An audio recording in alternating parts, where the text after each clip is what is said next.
ನಮ್ಮ ಹೆಸರು ಸಂದೀಪ್ ಅಂತ, ಯುವ ಕರ್ನಾಟಕ ವೇದಿಕೆ ಜಿಲ್ಲಾಧ್ಯಕ್ಷರು, ಚಿಕ್ಕಬಳ್ಳಾಪುರ.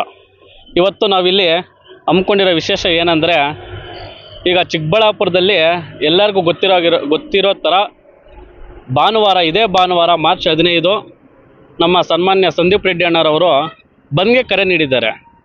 ಏನಕ್ಕೆ ಬಂದ್ ಕರೆ ನೀಡಿದ್ದಾರೆ ಅಂದರೆ, ಈ ಎಚ್.ಎನ್. ವ್ಯಾಲಿ ನೀರು ನಮ್ಮ ಚಿಕ್ಕಬಳ್ಳಾಪುರ ಸುತ್ತಮುತ್ತ ಎಲ್ಲ ಕೆರೆಗಳನ್ನು ತುಂಬಿಸ್ತಾ ಇದ್ದಾರೆ.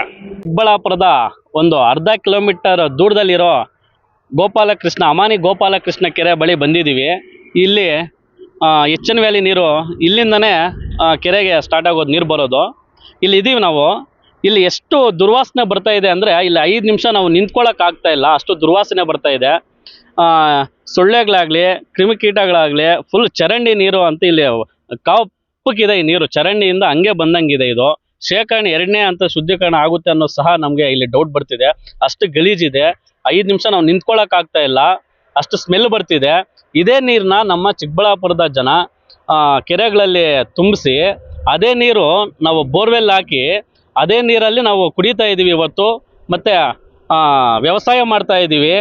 ಎಷ್ಟು ಆರೋಗ್ಯ ಕೆಡುತ್ತೆ ಅಂತ ಇಲ್ಲಿ ಬಂದು ನಮ್ಮ ಚಿಕ್ಕಬಳ್ಳಾಪುರದ ಜನ ಒಂದ್ಸಲ ನೋಡಿದ್ದಾರೆ ಅಂದರೆ, ಎಲ್ಲರೂ ಖಂಡಿತವಾಗಿ ಬಂದ್ಗೆ ಯಶಸ್ವಿ ಮಾಡೋಣ ಅಂತ ಎಲ್ಲರೂ ನೀವೇ ಬಂದ್ ಮಾಡೋಕ್ಕೆ ಬರ್ತೀರಾ? ಇಲ್ಲೋ ಬಂದು ಒಂದ್ಸಲ ನೋಡಿ, ಆಮೇಲೆ ಏನಕ್ಕೆ ನಾವು ಬಂದ್ ಮಾಡ್ತಾ ಇದ್ದೀವಿ ಅಂತ ನಿಮಗೆ ಅರ್ಥ ಆಗುತ್ತೆ.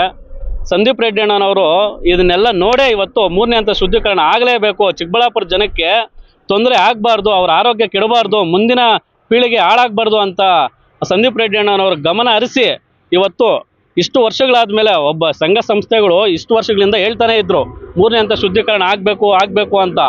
ಆದರೆ ಇವತ್ತು ಒಬ್ಬ ನಾಯಕರು ಬಂದು ನಮ್ಮ ಜನರ ಪರವಾಗಿ ಶುದ್ಧೀಕರಣ ಆಗಬೇಕು ಅಂತ ಕರೆ ಕೊಟ್ಟಿದ್ದಾರೆ.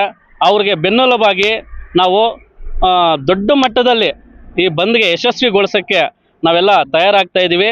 ನಮ್ಮ ಯುವ ಕರ್ನಾಟಕ ವೇದಿಕೆ ಸದಾ ನಮ್ಮ ಸಂದೀಪ್ ರೆಡ್ಡಿ ಅಣ್ಣರವರು ಏನು ಕರೆ ಕೊಟ್ಟಿದ್ದಾರೆ ಈ ಬಂದ್ಗೆ ಸದಾ ಸಂಪೂರ್ಣವಾಗಿ ಬೆಂಬಲ ಸೂಚಿಸ್ತೀವಿ ಅಂತ ನಾನು ಈ ಮೂಲಕ ತಿಳಿಸಿ ಇದ್ದೀನಿ. ಅದು ಬರೀ ನಗರ ಪ್ರದೇಶದಲ್ಲಿ ಮಾತ್ರ ಇಲ್ಲ, ಹಳ್ಳಿಗೂ ಅದು ಹೋಗ್ತಾ ಇದ್ದಾವೆ. ಹಳ್ಳಿಗಳಲ್ಲಿರೋ ಕೆರೆಗಳನ್ನೆಲ್ಲನೂ ತುಂಬಿಸ್ತಾ ಇದ್ದಾರೆ. ಇವತ್ತು ಬರೀ ಕೊಳಚೆ ನೀರು ತುಂಬಿ ಇಲ್ಲಿ ನಿಂತ್ಕೊಳ್ಳೋಕ್ಕಾಗ್ತಾ ಇಲ್ಲ, ಅಷ್ಟು ಒಂದು ಸ್ಮೆಲ್ ಬರ್ತಾ ಇದೆ. ಈ ಸ್ಮೆಲ್ಲು ಈ ಸುತ್ತಮುತ್ತ ಇರೋ ಹಳ್ಳಿಗಳ ಕಡೆ ಆಗಲಿ, ಮನೆಗಳ ಕಡೆ ಆಗಲಿ, ಇದು ಸ್ಮೆಲ್ಲು ಉಸಿರಾಡೋಕ್ಕಾಗಲ್ಲ. ಒಂದು ಸೊಳ್ಳೆಗಳದ್ದು ಸ್ವಲ್ಪ ಇಲ್ಲೇ ನಾವು ನಿಂತ್ಕೊಳ್ಳೋಕ್ಕಾಗ್ತಾ ಇಲ್ಲ, ಅಷ್ಟೊಂದು ಸೊಳ್ಳೆಗಳಿನ್ನ ಇಲ್ಲಿ ಉತ್ಪತ್ತಿ ಆಗ್ತಾ ಇದ್ದಾವೆ. ಇದು ಮನೆಗಳ ಕಡೆನೂ ಇನ್ನು ಹೋಗಲ್ಲ ಅಂತ ಹೇಳೋಕ್ಕಾಗಲ್ಲ. ಈ ಮೂಲಕ ನಾನು ಏನಂತ ನಮ್ಮ ಯುವ ಕರ್ನಾಟಕ ವೇದಿಕೆಯಿಂದ ತಿಳಿಸ್ತಾ ಇದ್ದೀನಿ ಅಂದರೆ, ಈ ಎಚ್.ಎನ್. ನೀರು ನಮ್ಮ ಚಿಕ್ಕಬಳ್ಳಾಪುರಕ್ಕೆ ಬರ್ತಾ ಇರೋದನ್ನು 3ನೇ ಹಂತವಾಗಿ ಶುದ್ಧೀಕರಣ ಮಾಡಿ ನಮ್ಮ ಕೆರೆಗಳನ್ನ ತುಂಬಿಸಿ ಅಂತ ಯುವ ಕರ್ನಾಟಕ ವೇದಿಕೆಯಿಂದ ನಾನು ಮನವಿ ಮಾಡ್ಕೊಳ್ತಾ ಇದ್ದೀವಿ. ಹಾಗೆ ನಮ್ಮ ಯುವ ಕರ್ನಾಟಕ ವೇದಿಕೆಯಿಂದ ಭಾನುವಾರ ನಡೆಯುವ ಬಂದ್ಗೆ ಏನು ನಮ್ಮ ಸಂದೀಪ್ ರೆಡ್ಡಿ ಅಣ್ಣರವರು ಹಾಗೂ ಚಿಕ್ಕಬಳ್ಳಾಪುರದ ಎಲ್ಲ ಸಂಘ ಸಂಸ್ಥೆಗಳು, ರೈತಪರ ಸಂಘಗಳು, ಕನ್ನಡ ಪರ ಸಂಘಗಳು, ಆಮೇಲೆ ಇನ್ನೂ ಎಷ್ಟಿದ್ದಾವೆ ನಮ್ಮ ಆಟೋ ಚಾಲಕರಾಗಲಿ, ದಲಿತ ಸಂಘಟನೆಗಳಾಗಲಿ, ಎಲ್ಲರೂ ಸಂಪೂರ್ಣ ಬೆಂಬಲ ಸೂಚಿಸಬೇಕು ಅಂತ ನಾನು ಈ ಮೂಲಕ ಕಳಕಳಿಯ ಮನವಿ ಮಾಡ್ಕೊಳ್ತಾ ಇದ್ದೀನಿ. ಎಲ್ಲರೂ ಸಹಕರಿಸಿ ನಮ್ಮ ಸಂದೀಪ್ ರೆಡ್ಡಿ ಅಣ್ಣನವರಿಗೆ ಬೆಂಬಲವನ್ನು ಸೂಚಿಸಿ ಈ ಬಂದ್ನ ಯಶಸ್ವಿಗೊಳಿಸಬೇಕೆಂದು ತಮ್ಮಲ್ಲಿ ಕೇಳ್ಕೊಳ್ತಾ ಇದ್ದೀನಿ. ಇನ್ನೂ ಒಂದು ಬಾರಿ ಕೇಳ್ತಾ ಇದ್ದೀನಿ, ಯಾಕಂದರೆ ಇದು ನಮ್ಮ ಬರೀ ಇವತ್ತಿಗಿದು ನಾವು ಏನು ಬಿಡೋಪ್ಪ ಅಂತ ಸುಮ್ಮನೆ ಆಗೋಗ್ಬಿಟ್ರೆ ಮುಂದಿನ ಪೀಳಿಗೆ ಜಾಸ್ತಿ ಕಷ್ಟ ಅನುಭವಿಸುತ್ತೆ, ಆರೋಗ್ಯಗಳು ಹಾಳಾಗ್ತವೆ.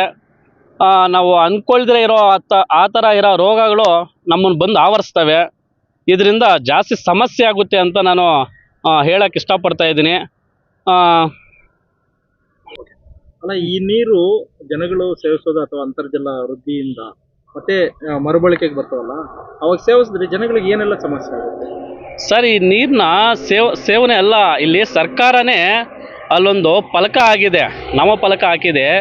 ಏನಂತ ಹಾಕಿದೆ, ಈ ನೀರನ್ನ ಯಾವುದೇ ಕಾರಣಕ್ಕೂ ರೈತರು ವ್ಯವಸಾಯಕ್ಕಾಗಲಿ ಹಸುಗಳಿಗಾಗಲಿ ಜನರು ಉಪಯೋಗಿಸೋಕ್ಕೆ, ನೀರು ಕುಡಿಯೋದಕ್ಕೆ ಇದು ಅನರ್ಹವಾಗಿದೆ, ಯೋಗ್ಯವಲ್ಲ ಅಂತ ಕರ್ನಾಟಕದ ಸರ್ಕಾರ ನಾಮಫಲಕ ಹಾಕಿದೆ.